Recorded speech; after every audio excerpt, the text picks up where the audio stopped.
You come from a filmmaking family, right? Is that the right way of putting it?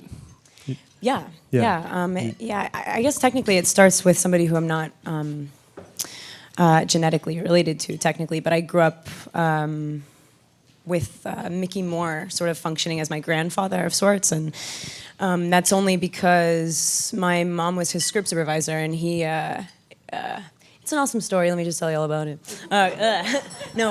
He was actually. He was a prop man, and then Cecil B. DeMille liked him so much that he wrote a letter to the DGA to get him in to be his first assistant director. And so I saw that letter growing up, and then he went on to direct a bunch of movies and be a second unit director into his 90s, and he was like incredible, and that's where it started. Yeah, and my dad's an AD, and my brothers are all grips, and yeah. And your mom is, yeah. Yeah, she's a script supervisor, right. Or she was for a long time. Yeah, and a director. Because I've always had the thought that you have an orientation to filmmaking that is a little bit different from a lot of your fellow actors. Yeah, I mean, everyone's drawn to it for different reasons. I really loved. I wanted to know where my parents were for 18 hours, and and it was always like. Exciting, and they always came back like tired, but like it was so worth sleeping 6 hours and getting up to do it again. And they had weird stuff in their pockets, and they smelled like they'd been 1,000 places. And I was like, "What happened? Your jacket is freezing. It's not even cold here." I love the idea that there's all these people protecting something really precious and hard to define, and the only way to define it is to get to the end of this thing, you know? Because for a lot of, I think that for you, you were saying something the other day when we were talking, this I guess was during the Certain Women press conference, right? When you were talking about wanting to work with certain people, collaborators, specifically directors, I think, that's what attracts you as opposed to like, I want to play this character. Is that more the attraction, collaborators? You said that you like it when you just meet somebody and you click with them. Yeah, I've really rarely been wrong about those feelings. Like I always like come crashing down if I meet somebody like who I like and we don't love each other. I'm like, wait, you tricked me. You're a crazy person. You're a sociopath, and. Those exist, but it's rare, and so like I've really grown to trust that feeling. It's always been really fruitful. Yeah. So that would include Olivier, I guess, since you've just made. He's a sociopath. Yeah. Yeah. And yet he's here, so we have to pretend that you like him. Yeah. You have to pretend that it went well, but this is. I'm just using him. I mean, he's doing really good things for my career, so I don't like him. Yeah. I just. Yeah. You're just climbing the ladder. Yeah. He's a stepping stone. I get it. Yeah, okay. So this is your second film with Olivier. Your first one, you were here at the New York Film Festival 3 years back with Clouds of Sils Maria. And what's the difference between the two different experiences, the two different movies? They're two different kinds of movies, I suppose. Yeah. First, I'm sorry. How many people have seen Personal Shopper? Cool. Okay, we don't want to say too much about it, but we can say enough and say that it's a ghost story of sorts. Yeah. Right? Yeah. Okay. On Sils Maria, I felt there are certain parts that I want to play because I see it, and it's either that I see it so clearly that I feel like I can just do it in my sleep, and that it is something that makes sense to me to the point where I'm like, well, it would be silly to not just do it. But the ones that are really exciting are ones that perplex me. And I'm like, oh man, I'm terrified of this. I don't even know why I'm drawn to it. On Sils Maria, I really thought it was the first thing until I started doing it. I was like, I know this world. I understand like what it takes to service an artist and admire something and then be caught up in it and kind of, not lose yourself, but just sort of like facilitate another thing. But then it turned into what he does, stymingly well is that like all of this invisible stuff started rising to the surface, and I was like, oh my God, Olivier, did you have any idea? And we don't talk a whole lot when we're shooting. All of his work is like so evident in the script and but these things just kind of blew my head off, and then I looked at him differently at the end of the movie as opposed to throughout. Throughout, I was always staring at him to see any indication that he actually created this. I'm like, wow, this came from you, but like what? And yeah, and then but then on Personal Shopper, I knew him, you know, and I don't know, there's like this, it's the worst when you can't define something because it seems like it's nothing. It literally, we agree when things are right and we agree when things are wrong. And there's no like right and wrong to making a movie. It's just that if you find the right group of people who think all the right, who agree about the right and the wrong, you just go, you're so validated and you can be so much more intently focused on your intention. I don't know. I just like I feel this dude, and after it's the conversations that occur at the end at the wrap party that I'm always those are like the most interesting conversations. But throughout, it's really more. It's like it's glances, and it's like it's almost like we're both like thermometers. We're both like, how are you feeling? We're usually kind of the same temperature, and I don't know why. And then at the end, it's like, wow, I really was led to something that I can only see now. It's really cool. That's, yeah. When you were in the middle of doing it, you were just kind of like doing it, and then you're seeing it as the big picture almost as a viewer, if I understand you correctly? Yeah, I mean, I think, you don't always, this movie is weird. It's a movie that totally questions like it just calls into question how much like personal perception just defines reality. It doesn't exist. We're not here. Who knows? You know what I mean? Like, so that in itself, I spent the whole movie going back and forth between like being so firmly aware of what the movie was about and then thinking that it was about absolutely nothing at all, and I was just walking around rooms, and then at the end it was like, well, that's what it's about, KS. Yeah. So, I mean, I think it's rare. I don't know. It's probably happened before, maybe not, but I don't know if we've ever had someone who's in three very different kinds of movies in the same festival. So this year there's Personal Shopper, Certain Women, and then Ang Lee's movie, Billy Lynn's Long Halftime Walk, which is coming up near the end. And Certain Women was night before last, right? And last night, yeah. Yes. Yes, we were trying to figure that out. So that's a very different kind of movie. But that's also grounded in simplicity, right? And something we were talking about, yeah. Yeah, it's Kelly. It's Kelly Reichardt, the director. Yeah, she should be here right now. She's not. No, she makes movies about things that people brush over all the time, you know, and it's hard to get a movie made unless you can like put it in a slug line and say what is this about, yeah, it's nice. It's like I hate doing the whole like let's talk about women and stuff, but most really female-centric stories are about like usually like what I've noticed is like it's something that you can really quantify in a sentence and make it sound really impressive. Like the adversity that this person faced, you know, they really overcame something.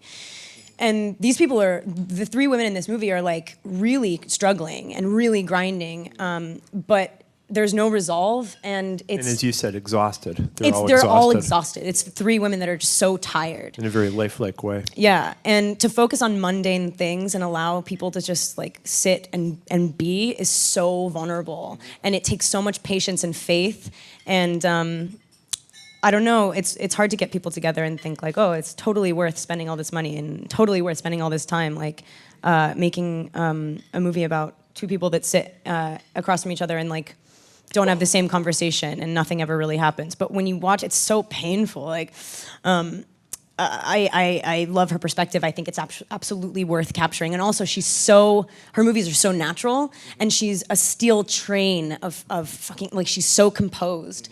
And I thought that was really impressive. Like I had to really like kind of like shove myself into it rather than, usually I'm like, yeah, I'll like say what's on the page kind of. And then she's like, no. it's actually this line. I'm like, wow, your movies seem like you didn't write them. Yeah. And she literally, if I said one word wrong, it was like, no, it's this. It's like, okay, she's so great. She's really, really talented. Yeah. Was she someone that you had been wanting to work with for a while?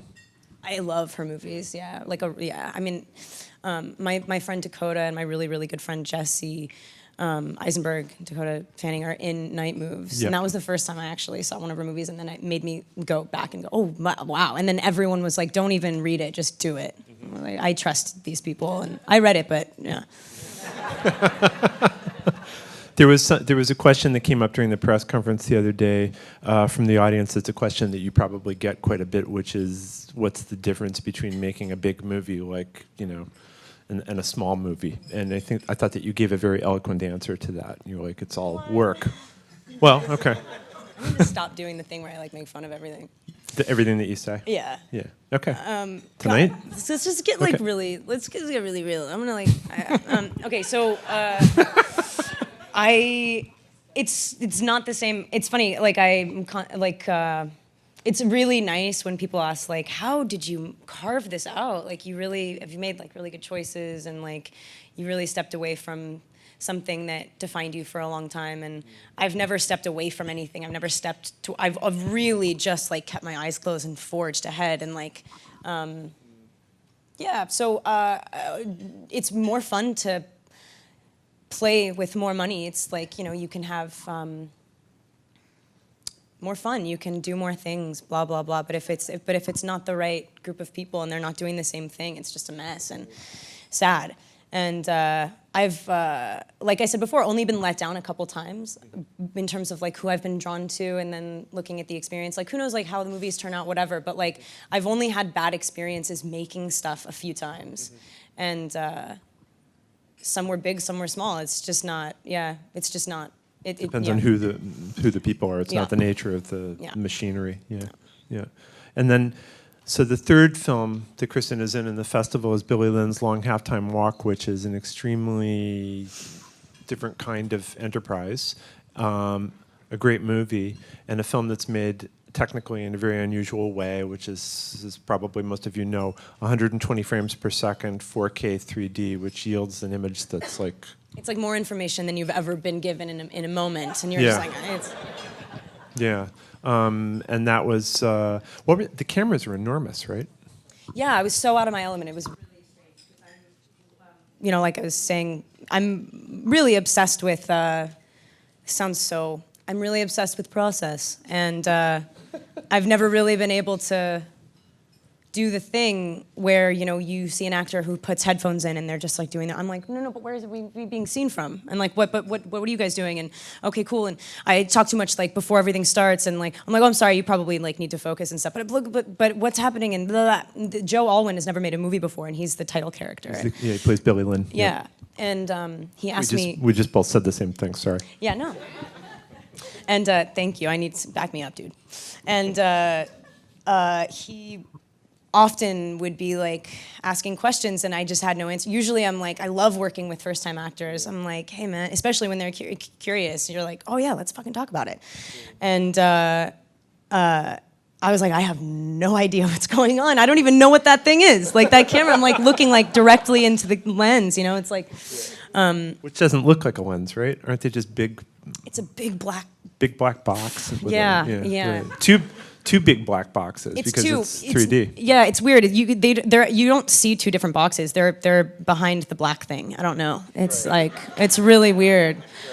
And what was a huge trip about that was that it was like, you always look at different parts of someone's face when you're talking to them, so you can't have like a fixed, but you're not looking at anyone. And it's funny because all he wants to do is eliminate this distance that an audience has with a movie. He literally claims to see flickers of black between frames. Like, you're a fucking psycho. Yeah. And like, I believe you. I don't think he's making it up, but like, it's really impressive. And but it's kind of counterintuitive, because what he's doing to the actors is actually, you have to fill in blanks that I felt like I was taking so much responsibility. It was too much responsibility. It was a sort of like odd responsibility, because I was like making up somebody else's performance to be affected by it. And I could hear him, but I couldn't see him. And so it was just like, yeah, it's a huge collaboration. It's this massive construction, and I'm always like, I don't want to make anything up. It's a lie, and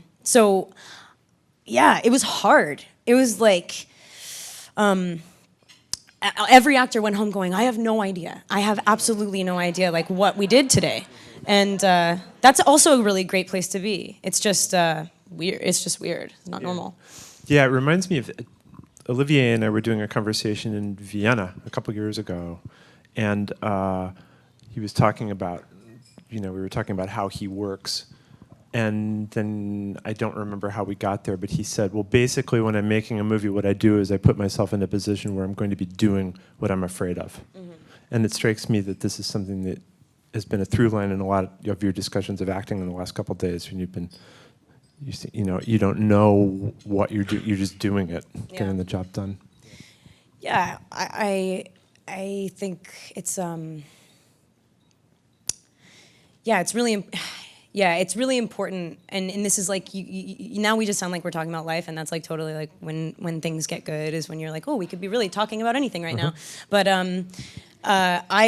it takes so much for me to. Everyone feels sorry for me. Come on. But it like takes so much to be like, because it's really not in my. You're asking like why people want to act in movies. I totally just wanted to be a part of it. Yeah. I just wanted to go to work. I wanted to have a job, and the only job that you can have as a kid on a set is be an actor. Yeah. And so when I first started, I was like very much of the mind that it was like I'm just a member of the crew. Like don't get it twisted. I'm a professional liar and blah blah blah. And then I started getting older, and I was like, no, I just developed this reverence because of what it was feeding me. Mm-hmm. And there was this huge distinction between people that think they know everything, and there are technicians that really do, and the ones that truly, honestly, are the technicians that are truly artists know nothing. Right. And it's terrifying, and it's still worth it. And it's like the coolest thing ever. Like, I would never do anything if I like knew how it was going to end up. Yeah. There's like when you say they know nothing, you mean they're willing to give up their knowledge in order to get something. You've never made this movie before, yeah, so you actually don't know how to do it. You know what I mean? You have like experience and you have dedication based on some feeling you had, but anytime you think you know like how to do something, it's definitely not. It's not what I'm into, and also like.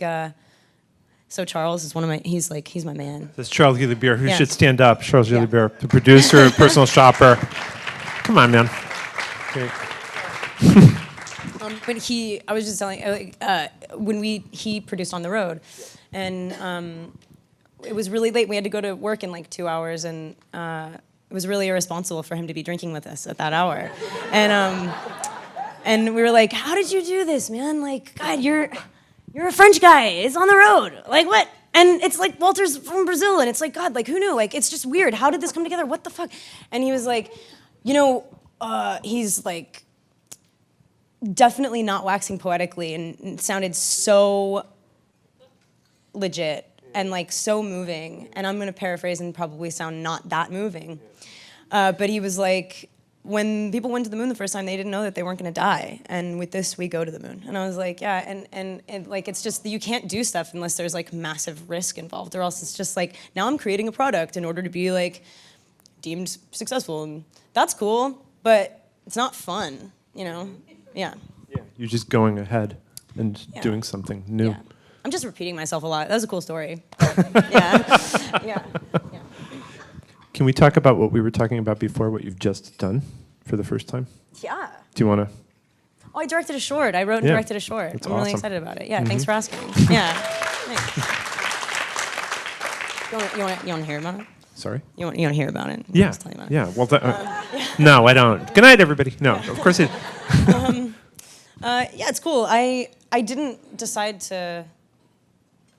I don't draw a huge distinction between the two positions. They felt so similar to me. One is more sporadic and sort of like impulsive and flippant in a way, because like once it's done, I'm done. I'm leaving. I can't. It's a. yeah, super lightning in a bottle thing. You're just like, and you can't take credit for it. It's something that happened, and you're like, that was great. I'm appreciative of being a part of it, and I'm proud that I was able to. But at the same time, like, something happened, and God, that was cool. And as a director, like, you can hold something so close to you. Like, I had this, it's like, you know, it's kind of an impressionist, it's pretty painterly. I'm not hiding behind anything by doing a slightly avant-garde first thing. It's just that it's sort of, what I want to do is just make sure that everyone stops thinking until the very end. And when you want to watch a short, you're always like trying to figure out why the short's been made, because you only have like, not that long to watch it. So you're like, okay, what is this about? I know, I'm gonna get it. It's like, no.